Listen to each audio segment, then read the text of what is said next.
Viendra ensuite le temps de la rédaction, de la construction de votre argumentaire. C'est encore une démarche individuelle, puisque vous seul êtes capable d'articuler vos idées pour leur donner le sens que vous souhaitez.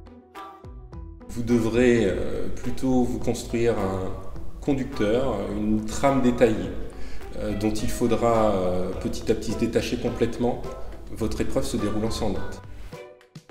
Vous aurez enfin un travail d'entraînement à l'oral pour votre future prestation qui ne doit pas excéder 5 minutes.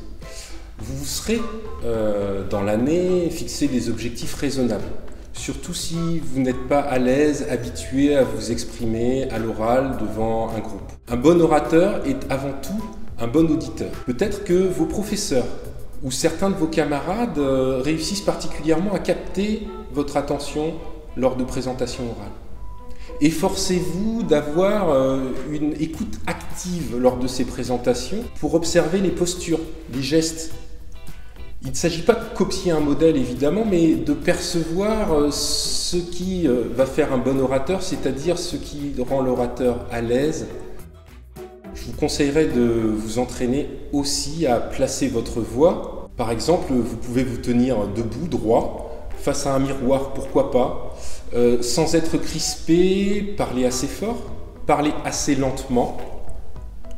Par des pauses, vous ménagerez votre respiration et vous permettrez aussi à l'auditoire d'assimiler votre discours. Articulez et variez l'intonation en insistant sur les points importants.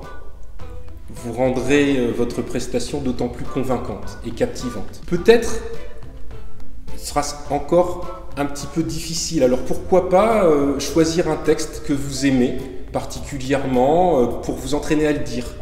C'est peut-être par exemple un discours, un poème, un extrait d'œuvre littéraire, de slam, de rap, peu importe.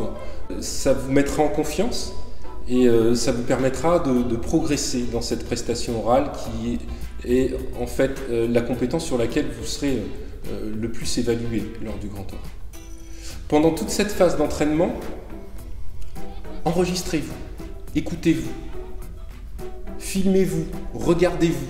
Soyez critique positivement et négativement, corrigez, recommencez jusqu'à ce que vous soyez satisfait, captivé et convaincu en fait par celui que vous avez en face de vous. Enfin, après avoir quelque peu révisé les notions du programme en rapport avec les questions que vous avez choisi de vous poser, vous serez prêt à vous lancer.